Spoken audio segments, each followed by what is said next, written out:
Hey paisanos, it's a me, Hamish Steele, and welcome to another Super Mario Moment. And for the first time in Super Mario Moment history, we are talking about a game not developed by Nintendo, but an unlicensed mashup of Mario and Street Fighter, an icon of the bootleg scene. We are talking about 1993's KART Fighter.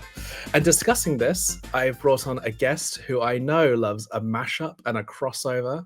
We are talking to Chris from Play Comics. Yes! Hey, how are you? I'm good. All those fun things.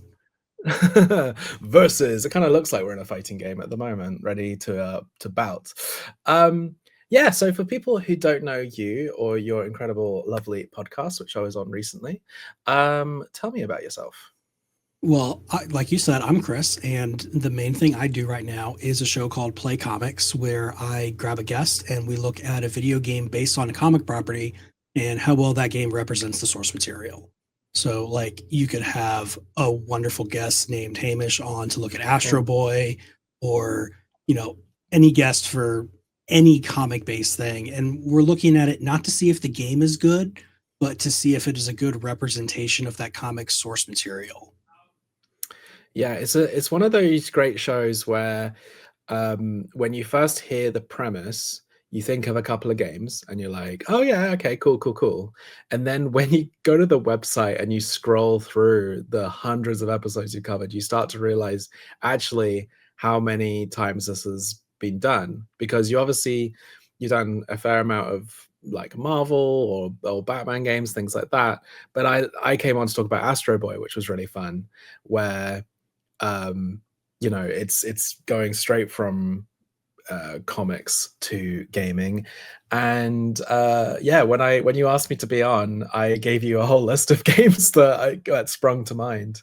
It's a really, really fun premise. Do you have any favorite episodes?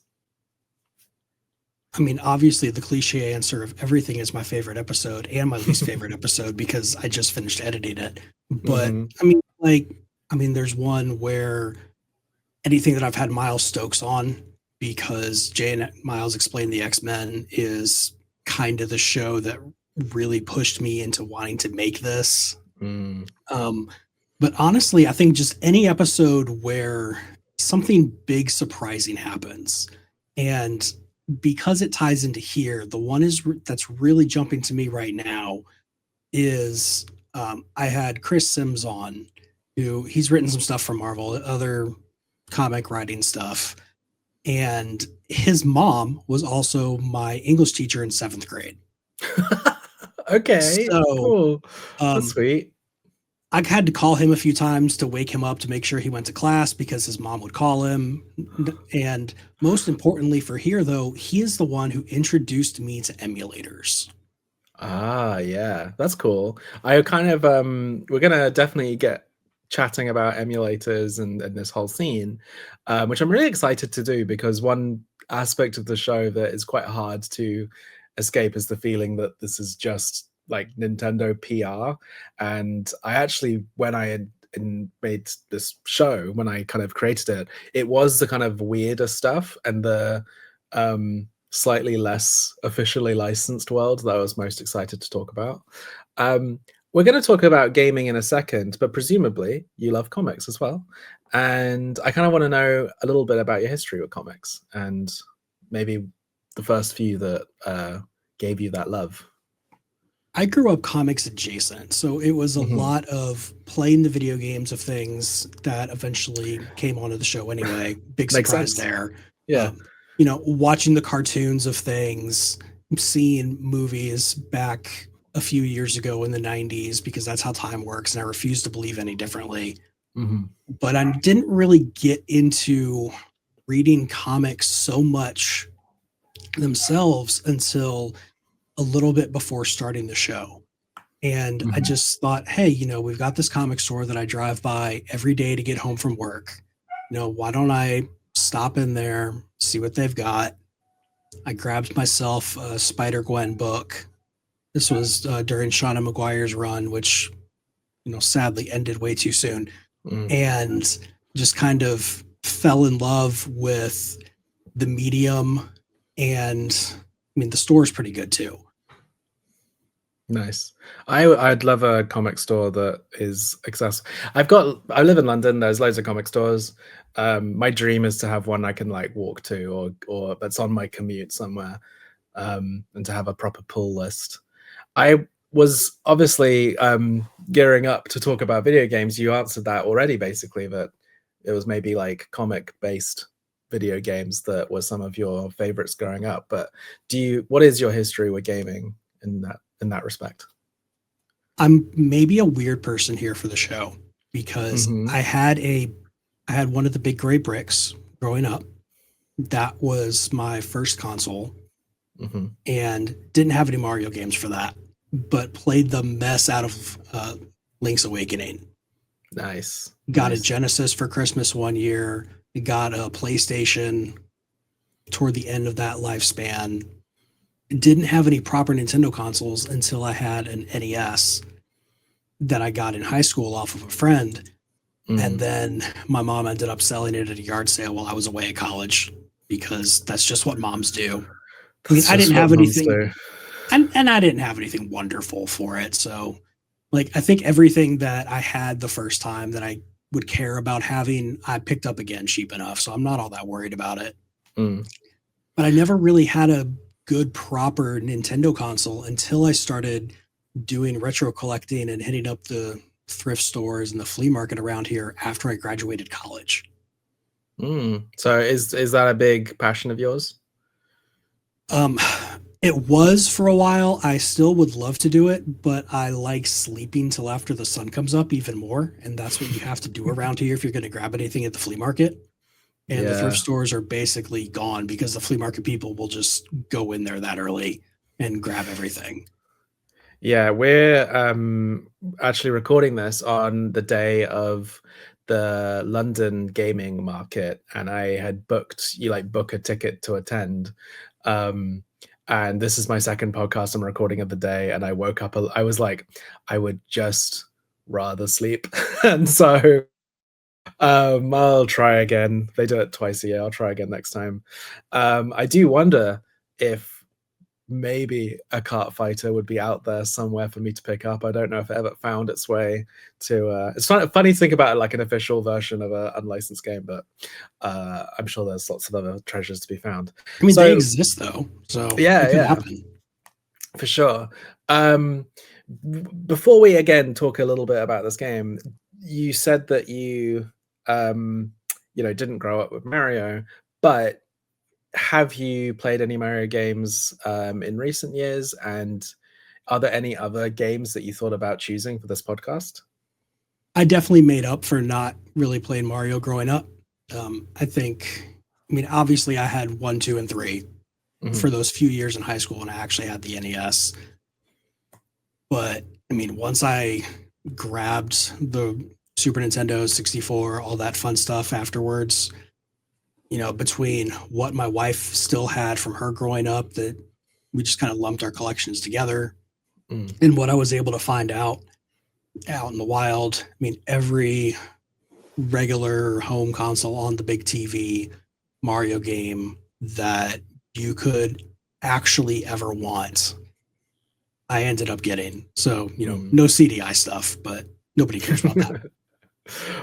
Well, you'd be surprised. I never thought I'd be doing a KART Fighter episode, so I'm waiting for the day that someone asks to talk about, I don't know, Hotel Mario or something.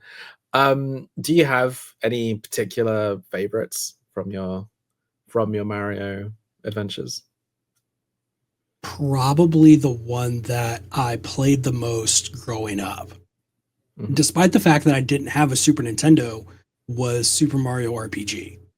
Because once we learned about emulators, the save icon used to be a physical thing, and you can fit an emulator and a couple games on a 3.5-inch floppy. And if you go to a school where your bus consistently does not show up until an hour after school lets out, you can go to the library and pop that disc in, and you've got like 45 minutes where you can play. And so my friend and I would go in there. We would play whatever we were playing. Because it's emulators, we could just use save states and not worry about getting to a save point or anything. and then we would go back the next day and do the same thing.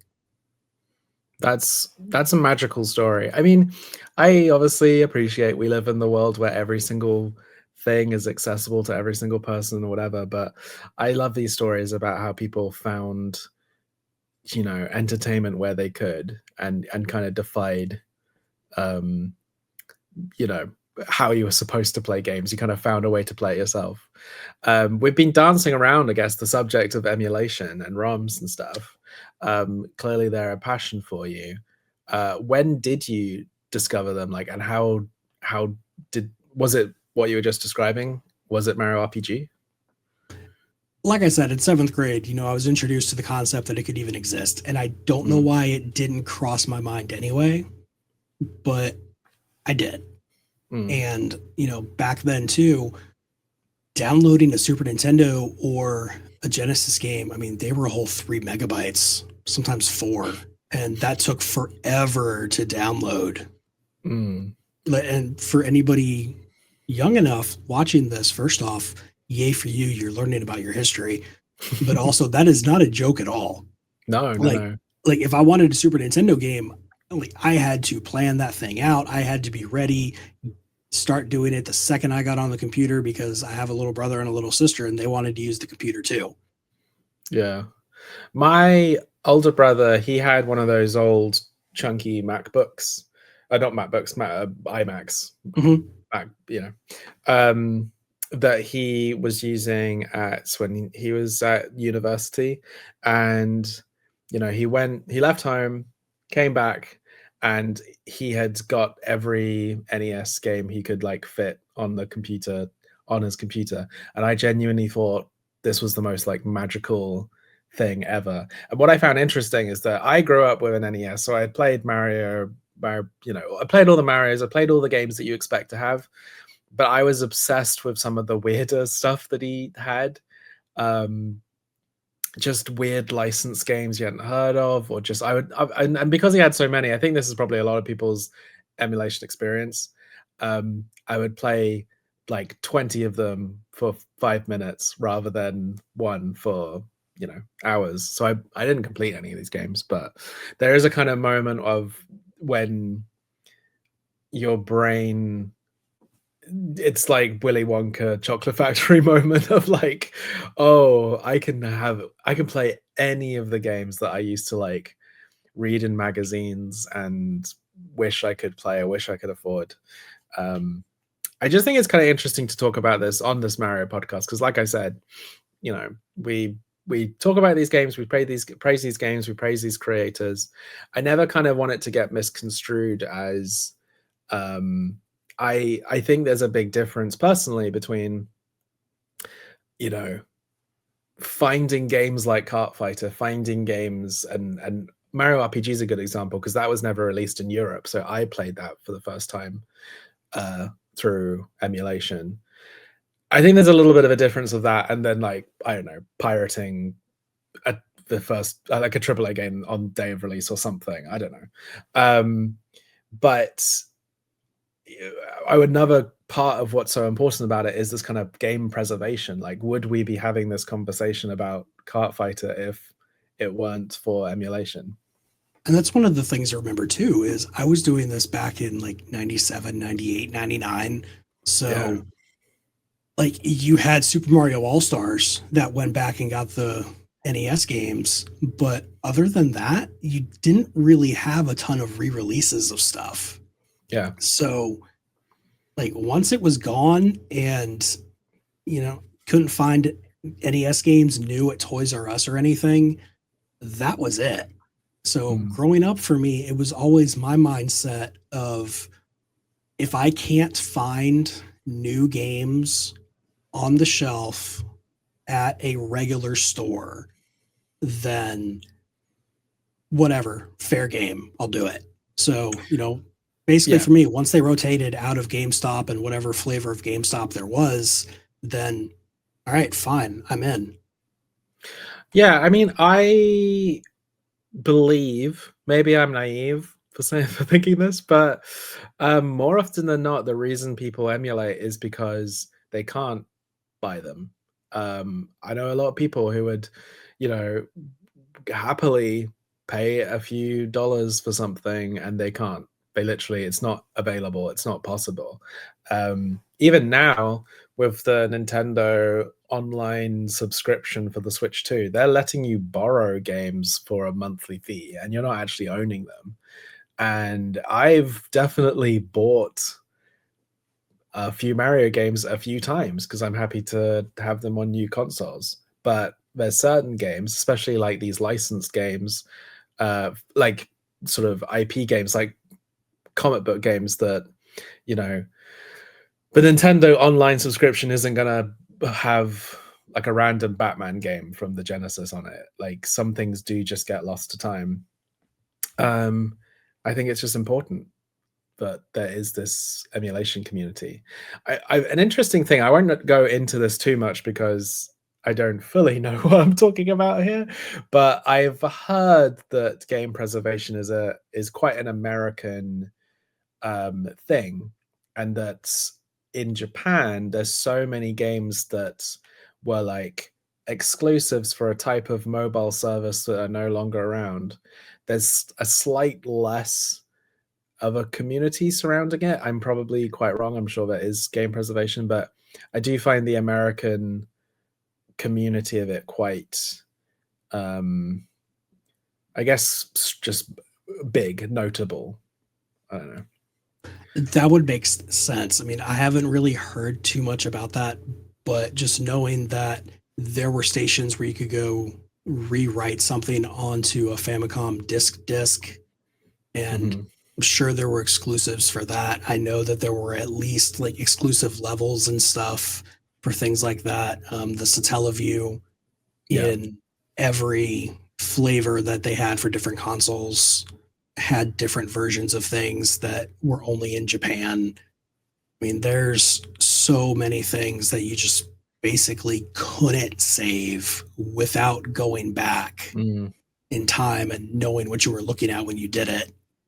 You know, at least over here, Yeah. we basically had a physical release for everything. Yes, for the time being, that seems to be going down the drain as well. Well, even the things that we have that are only digital now, we at least know what kind of world we're living in. So you can prepare yourself. For sure. Yeah, it makes me sad. Like I've very early days of starting to work on games myself. At least I know that I'll always be able to have the game I'm making, but I have no guarantee if whatever we make will ever get physical releases or how long things can stay on Steam or whatever. I mean, I made a Netflix show. I have no idea. One day they might just remove it and it's gone. So we're living in a very odd time where we have access to all the information we've ever been able to accumulate, and at the same time, just random things can go missing. The Japanese example I was coming up with there was actually because I'm a big fan of this RPG series called Ni no Kuni, and there's only like 4 games, but one of them is just lost. It's just a mobile game that came out for a specific type of phone and is just gone. And oh well. But let's talk about a game that lingers on, that perseveres, that survives. We are talking about KART Fighter. So, also known as Mario Fast Strike in its native Chinese. I believe that's a pun on the Chinese title for Mortal Kombat. I can't give you much more information than that.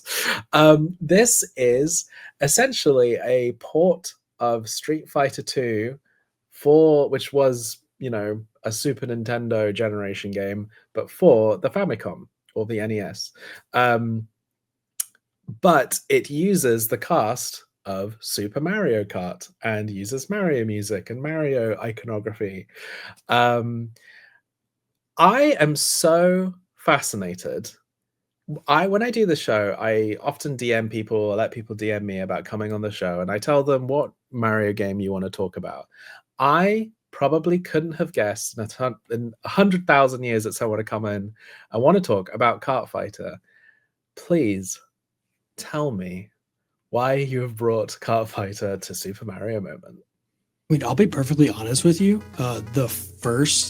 When I first thought about throwing this out, I didn't think you'd do it because I thought this was too weird for this early in the show. No, I'm really happy because we're on mid-season 2 and there's so many big hitters we've not covered yet. We've not covered any of the original Mario Brothers trilogy for the NES.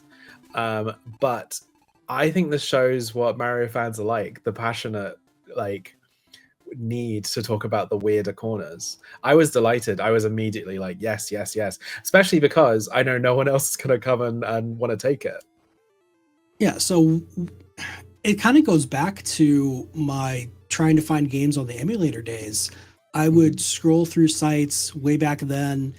I mean, once you found a good site that gave you good descriptions of the games, then that was like gold because you didn't have to have another window open because nothing had tabs yet. So you're going through there, scrolling through everything, and I'm scrolling through stuff, and it's a Mario game, and they're fighting, and that's weird. Did this exist? And I mean, that was part of the other thing. I was young enough to where I certainly didn't know. If I looked at this now, looked at the gameplay and everything, yeah, Nintendo obviously had nothing to do with this besides providing the original art for the characters and everything. But when I'm in 7th, 8th grade, is this thing real and it just didn't come to America for some reason? I have to check this out. And so that's what I did. Yeah, I mean, you say that it's obviously not official, and I obviously, like you say, with adult eyes, you can sort of tell. But I am impressed by this game, and even we're currently showing some footage, and in the last level there was it was like a desert level. Mario was fighting a Koopa.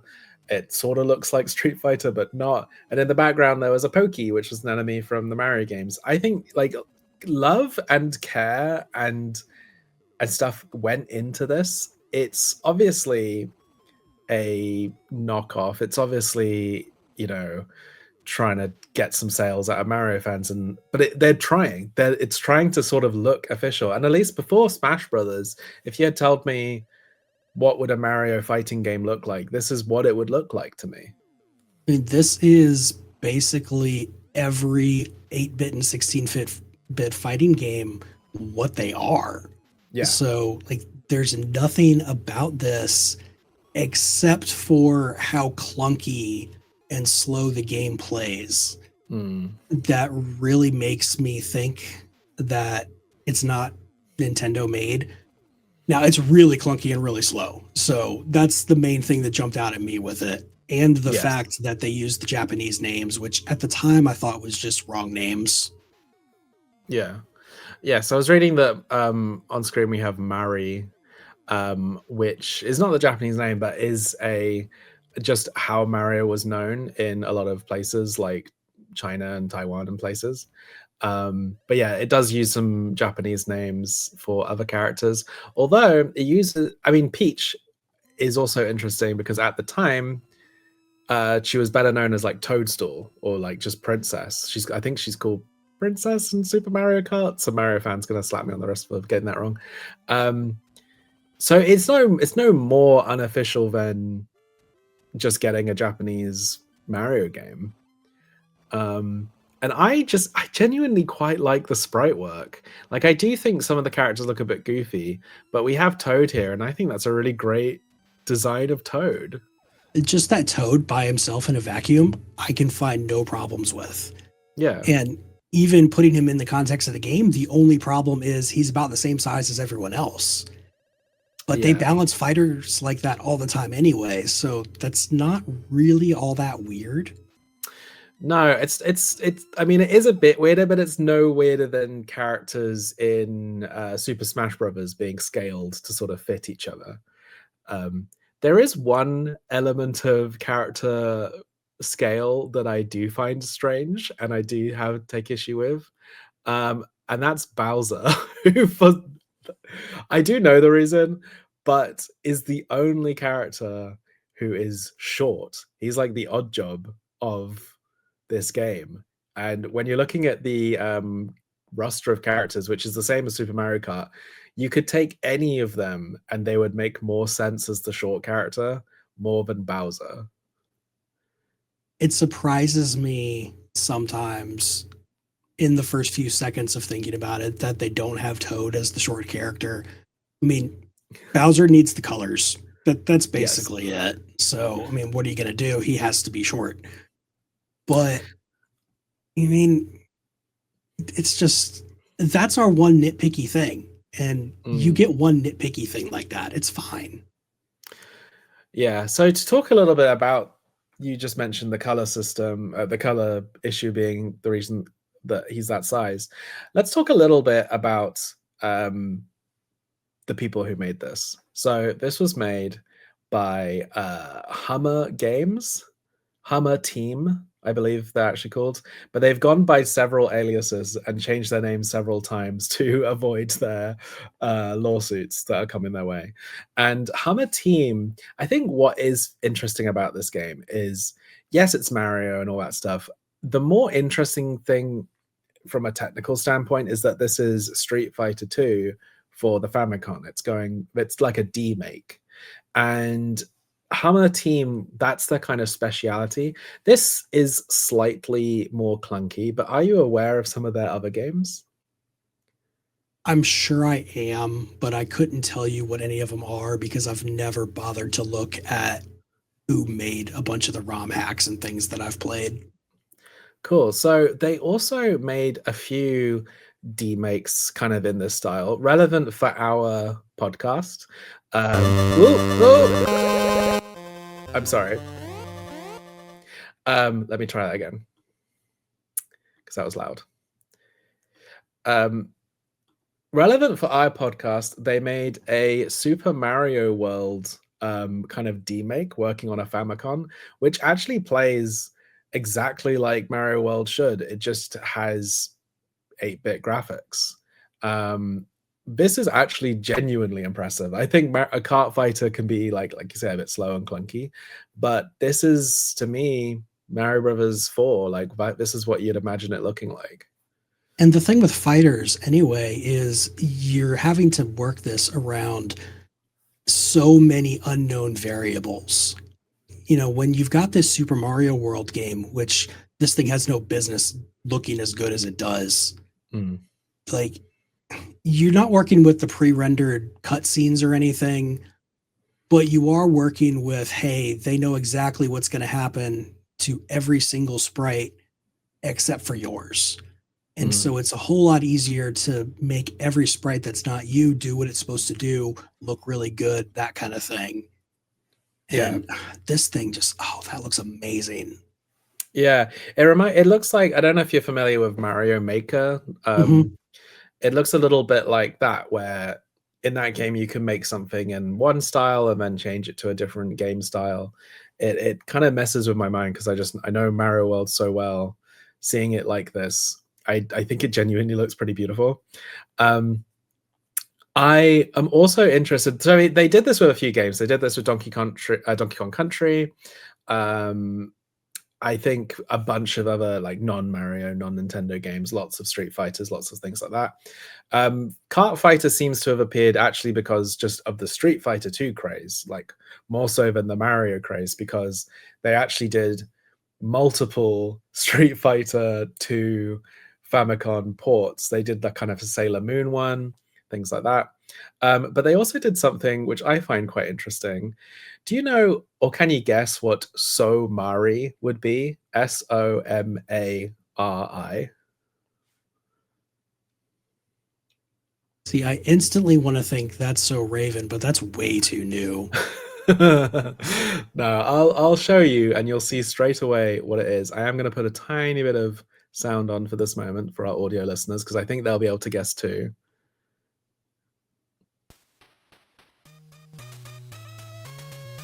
I feel so dumb now. Somari is a Sonic mod starring Mario with an incredible run cycle, or like walk cycle. And yeah, they put Sonic on a Famicom and put Mario in it, and he's still turning into a ball and everything. And the music is a horrible mishmash. Amazing. And I think it's incredible because this stuff was happening in the early 90s. This is the kind of stuff that, like, you know, eventually would live on things like Newgrounds and fan comics and fan mashups and stuff. But these were, you know, this was years into Mario and Sonic even existing, or Mario and Street Fighter even existing. They weren't like icons yet. I mean, let's be for real though. Mario was always an icon. That's true. That's true. I sort of regretted saying that as soon as I said it, but I just find it interesting that, you know, nowadays we have things like Fortnite and stuff where crossing over is just like, that's just what things are. I just find this really inventive. I mean, Smash Brothers, I think, exists partly because of this game. And I'm sure we'll get more into that later. But I mean, I don't know how it was growing up for you over there, but for us, there was a constant, hey, if these characters had a fight, who would win? So here, you've got a game, and what? Nintendo would never let their characters fight like that. Well, here it is. We can go play. And it's bad, but we can go play. Well, when you first played this, let's talk about this. We danced around. Do you think that this, aside from being like a Mario fighting game and being curious, do you think it works as a game? Like, is it fun to play? Let's put it this way. It is as good as any other fighting game on the regular Nintendo. But that is like picking the best of the worst player on your local team. I know exactly what you mean. I mean, I think like there's stuff like Punch Out and things, but they don't quite count. And even then, they're very rudimentary. The NES was not a fighting game console, and there's a reason why that kind of stuff existed in the arcades, basically, for a long time. I think, yeah, I've just seen some people refer to this game, probably because it makes for a good headline or whatever. I don't know, maybe this is the clickbaity thumbnail title for this YouTube video, but some people have called it like the worst fighting game of all time. I have not played every fighting game ever, but I just can't believe that's the case. I definitely haven't played every fighting game either, but I have played plenty of them that are worse than this. Yeah. I mean, like I said before, on the regular Nintendo, like, take your pick. What do you think is going to be the worst one? Because they're all a proper answer. Urban Champion came out really early. All you could do was punch, and there wasn't a health bar. It's just when you punched, you knock somebody back, and eventually they fall into a manhole. Karate Champ has weird hitboxes, and it's kind of 3D-ish in that isometric way, but maybe not, and a weird scoring system. Best of the Best Karate is, I mean, your sprites just kind of float through each other like you're both oozes and everything's going. And TMNT Tournament Fighters, no matter what you think of the Super Nintendo and Genesis versions of it, the NES version sucks. Yeah, I mean, I agree. I think like fighting games for the NES are not gonna be ever winning any awards really. But at the time when you think about this, like Street Fighter is the biggest like game in the world, and it's not on the console that more people have. Like they have the first generation of a Famicom. In a way, this is like almost answering a, you know, a gap, or it's like an accessibility feature. It's like, you know, we hadn't had enough consoles yet to kind of realize that we basically always need to buy new consoles to play the latest games. Even now, you talk to people and they're like, "Oh, can I play that on my blank?" I imagine at the time people were like weirded out that there was a Super Famicom. Like, why? I have a Famicom. Can't it play all the latest games everyone's talking about? So I don't know. I think it's a smart business decision, and I think people should be a bit kinder and know the context. I think a lot of it kind of goes along with why I'm looking at games roughly chronologically over on my show is that Mm. context is important. So, like, yeah, I'm never going to be able to find enough people to have a kart fighter tournament here, although I probably could with my friends because we're all really weird. But, like, look at what else was coming out with it. Not only did you only have these games on the regular Nintendo that you were competing against for fighting games, this game came out in 93. Mm. So it's barely into the Super Nintendo, if it even is, depending on where you live in the world. Yeah. Anything that was Well, so there wasn't really all that good yet either. are you a fighting game fan in general? Fan, yes. Am I good at them? No. Like, I enjoy them. I enjoy playing them. I can usually pull off a special move with Yeah. whoever I've decided is going to be my main person in that game. But, like, I'm never going to win any tournaments or anything. But they're fun. That's the sentiment I share, and I feel like shared by a lot of people where just because we know the ceiling is so high for like the competitive players that like make playing online just basically unenjoyable. Um, I still love fighting games. I love the characters. I love finding a favorite. I love all that kind of world, but I'm not particularly good. I would be curious to see what like a kart fighter actual tournament would be like, because I bet the kind of more rudimentary it is, I bet the meta would be even more wild. Um, it'd be interesting to see what like the character tier list would be. That's the thing with this one, though. Is like everybody basically has the same move set. They Yeah. might call it a different thing, but I mean, you have a projectile. That's about it. You know, there are some weird spots. Like Luigi here is kind of an afterthought in a way. So you can't actually pull off any of his special moves, but the Mm. computer can. Yes, I read about that. Um, I was trying to find kind of secrets, or like, are there any you know, secret characters or anything like that. I did see some kind of odd, misleading information, because it's kind of funny. Like this game now has been modded, and people have added characters. Um, but there were a few things kind of mislabeling that Daisy was in it, just because Peach's color scheme basically changes depending on what stage you are sometimes.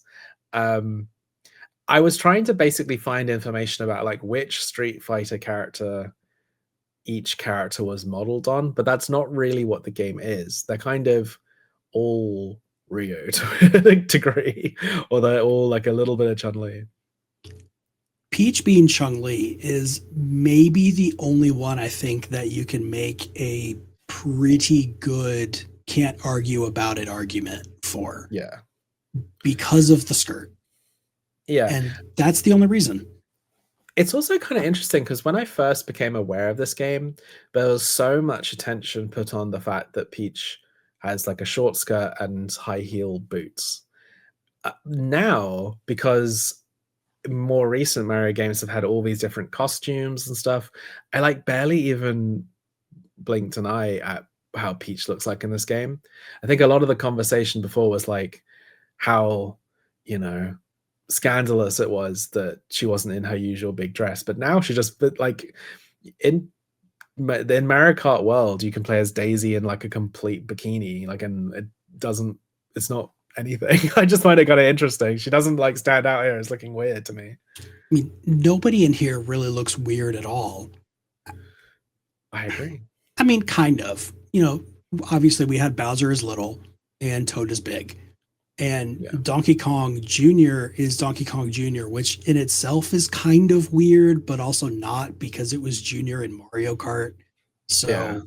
So, what are you going to do?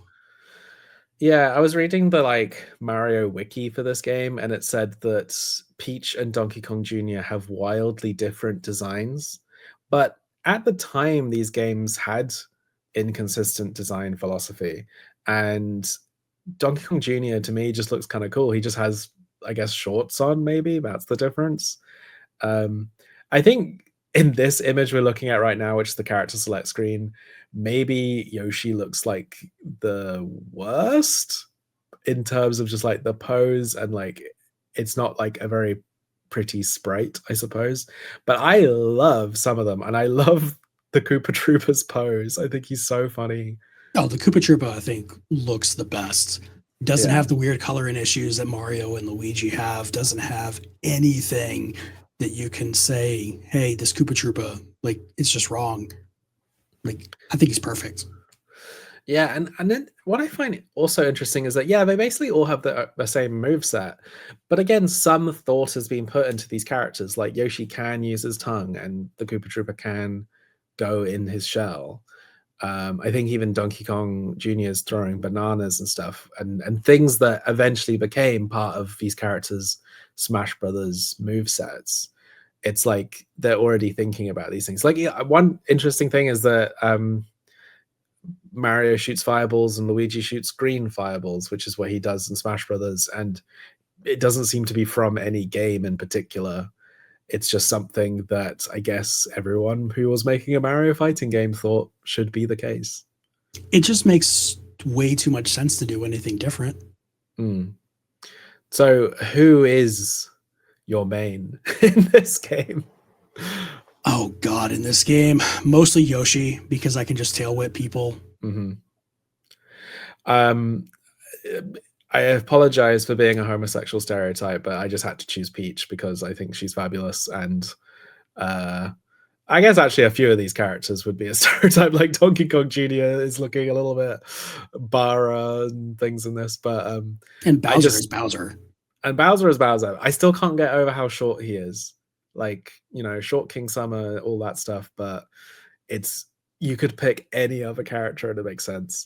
I don't think we actually fully explained, but basically the reason why he's so small is because these sprites themselves are actually so big for the Famicom, and they used more colors than a typical sprite could use. And because Bowser has lots of colors going on, they could have maybe reduced those colors, but for some reason they thought a small, more colorful Bowser made more sense than a big off-color Bowser. I don't know the technicalities about this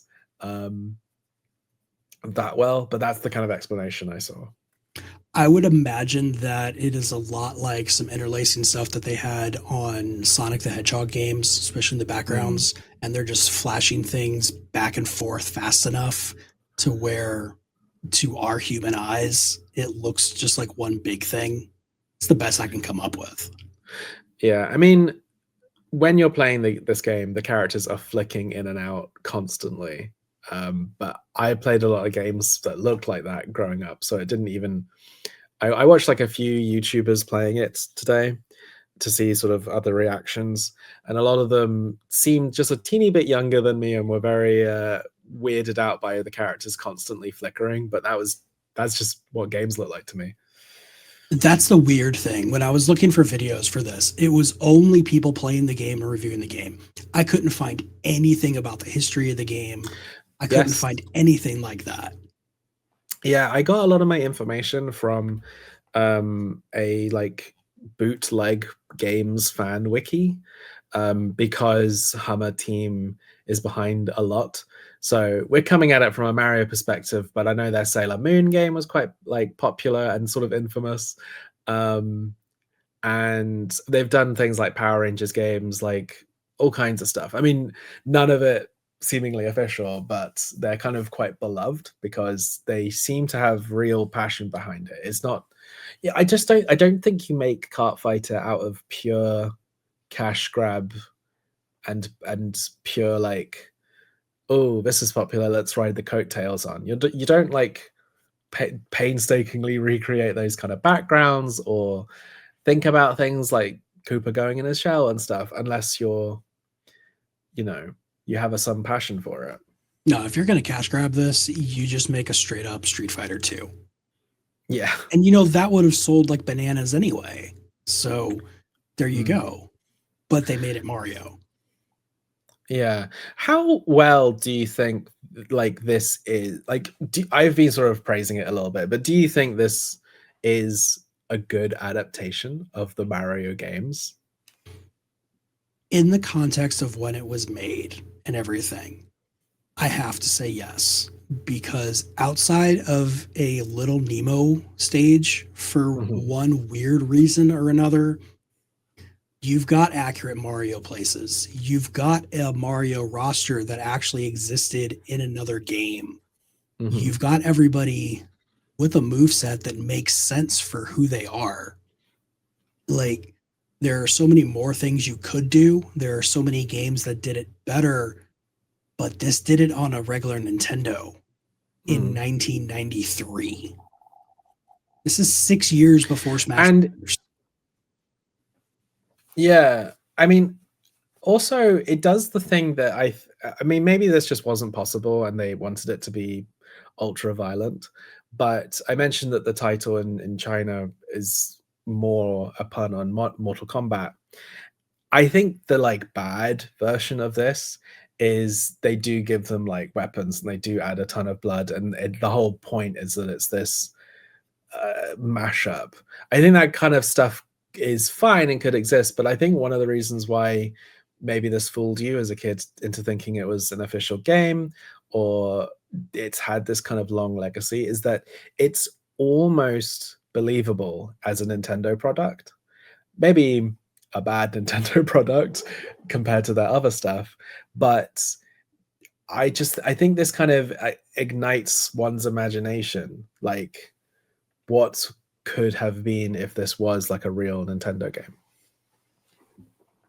And that definitely goes. I mean, I know we've all seen videos of Bloody Mario and Mario in super violent situations and stuff, and Yoshi being a complete asshole about things.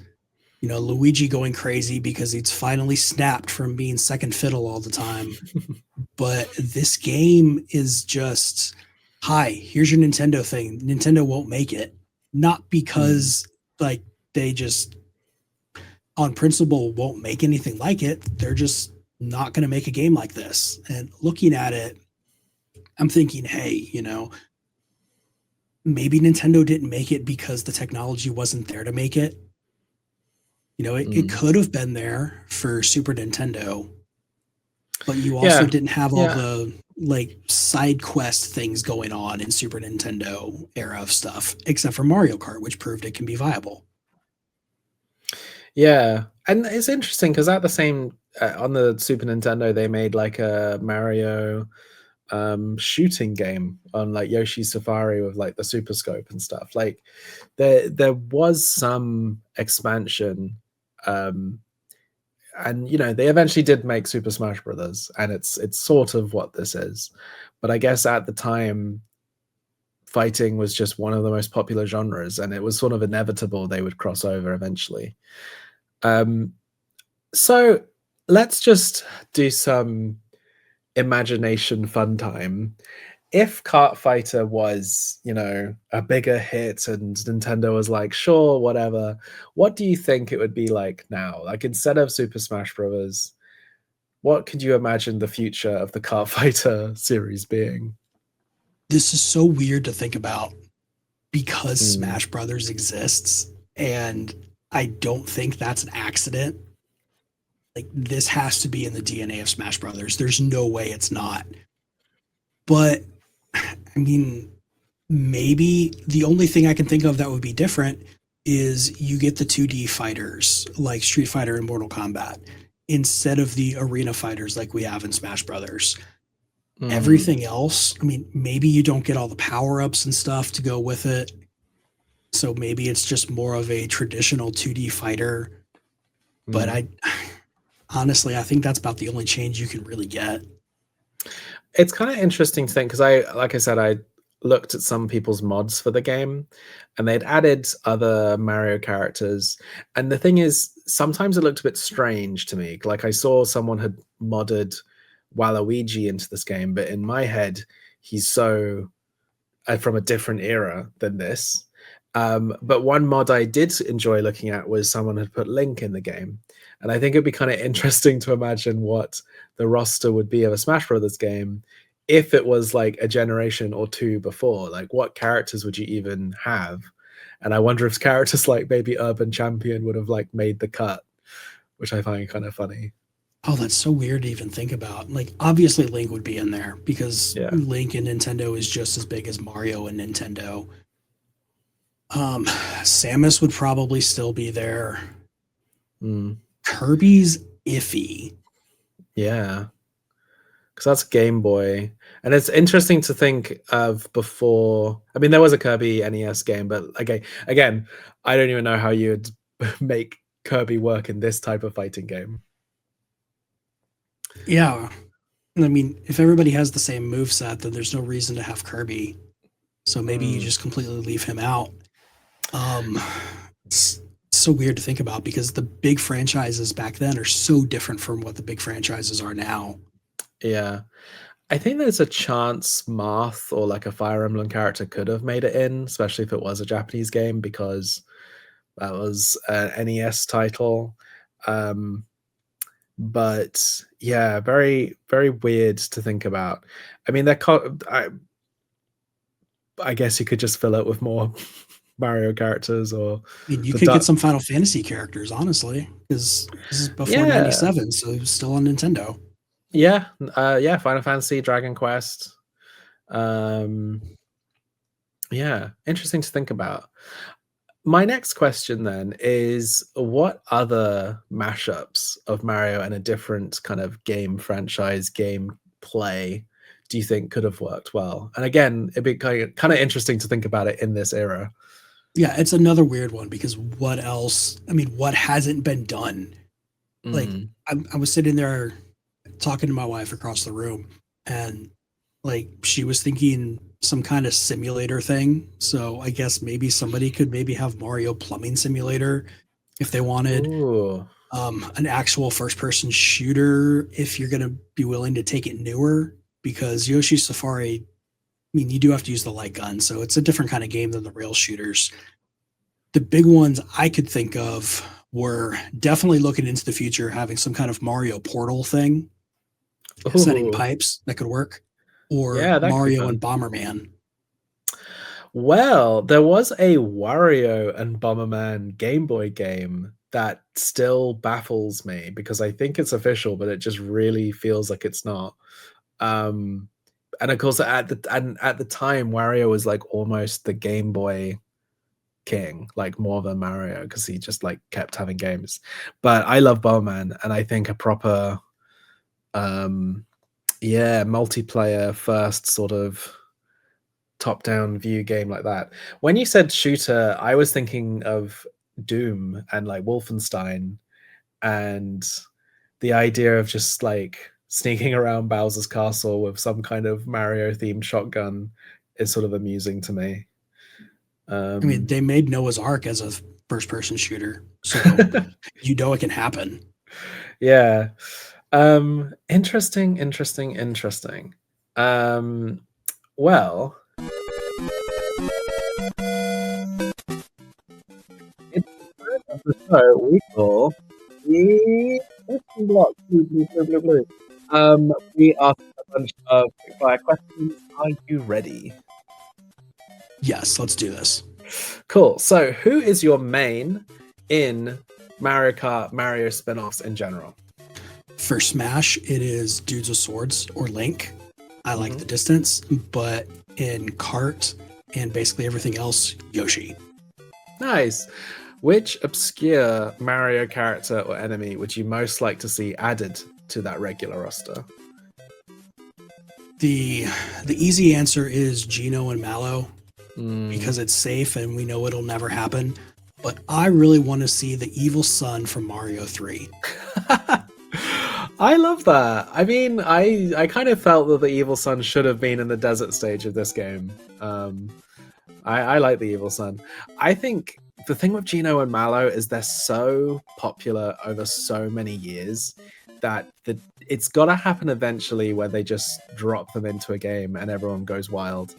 I mean, they did the recent remake and that was almost as big a deal, but I'm always on the Geno train for sure. I mean, at some point, just whatever lawsuit Capcom could throw at them. Wow, let me try that again. At some point, whatever lawsuit Square could throw at them, it won't matter because they'll make enough money. Exactly. Also, just to go back to a previous question, I in my head I got the idea of like an NES era Final Fantasy or Dragon Quest Mario RPG. I do think would be kind of interesting just visually. Yeah, it's like Mother. Do it all day long. So what other franchise do you think could do with a Kart Fighter style mods? What IP do you think Hummer team could have made a good game out of? Keeping this in the Mario universe because there are too many good answers. I really want to go beat on people as Cranky Kong. So give me a good Donkey Kong Country fighter. Nice. That's cool. Yeah, there's enough Kongs and enough K. Rool, enough Kremlins and stuff to fill a roster with for sure. And that's kind of one of the reasons I like this kind of IP mashup stuff is that due to like needing to fill a roster, you get some real weirdos kind of showing up. That's cool. So if you were a Mario power-up, what power would Mario get from touching you? That's the one that I had the most trouble preparing for. And so I am thinking that Mario could get me and have sticky hands, and so he can climb up walls. I kind of want to ask more, but because I eat like a 3-year-old. Okay. That's good. I mean, actually, climbing up walls, Spider-Man style, also kind of tracks the Play Comics. It does. So, as you said, you host Play Comics. Which game do you think deserves to have its own comic book that doesn't already? That's the big problem because so many of the ones that I think that should have it already do. And again, I'm going to go back to Donkey Kong Country. I know that there were some comics in Nintendo Power, but give me a proper comic book that gets to run outside of that magazine and have more than just a strip at a time. Yeah, that sounds cool. I mean, look at me. I'd love to make any kind of official Mario comic. I kind of would be fascinated what like an Alan Moore style, like dark reimagining of a Mario thing could be. Or get, inside Bowser's Castle as like a Batman Family Values, whatever the webcomic one is. And then finally, if Kart Fighter was adapted into a movie like Street Fighter was, who would you cast? All right, so instantly my movie is going to be better because it's not the Street Fighter movie. But in keeping this in the spirit of Play Comics and everything, Mario and Luigi are Ernie and Bert. Princess Peach is played by Janice. Yoshi is Snuffleupagus. Toad is Grover. There's no good reason for that. I just really like Grover. Donkey Kong Jr. is Sweetums. Maybe a little too big, but I don't care. He'll grow into it. Koopa Troopa, because there are so many of them, then they are the Martians that just go yip, yip, yip at everything. Yeah. And Bowser is Oscar the Grouch. I love that. Oh, wow. It's kind of a miracle. Oh, no, it's kind of amazing that the Mario movie we did get and the Street Fighter, well, not the Street Fighter, but the Mario movie we got was so live action and they didn't even think to like make it baby puppets, maybe make it animated. But I love a Muppet Kart Fighter would be really fun as well. A Muppet fighting game from this era. Yeah, wow, you've made my mind sparkle with many thoughts. This was such a fun conversation, and like at the start when I was preloading it with like I never imagined anyone to pick this game. It wasn't because I had any negative feelings toward this game. It's just that it really delights me that it's the weird like little things that seem to lodge in people's memories. Yeah. That's the thing with this one. It's just so weird. It has no business existing. It has no business being as good as it is. It's not good enough to get pulled out all the time. Like Street Fighter 2, people are always going to play that because it's good. People are going to forget about this one. Like, I'm surprised that this doesn't come up as much as, hey, did you know that Mario 2 is actually Doki Doki Panic? Yeah. Like, this should be at that same kind of did you know level, which is be the obvious thing. But it's just so weird. And I love it. I love it too. I really do. And I'm really glad that you encouraged me to play it and that we got to have a nice conversation about emulation and all this stuff.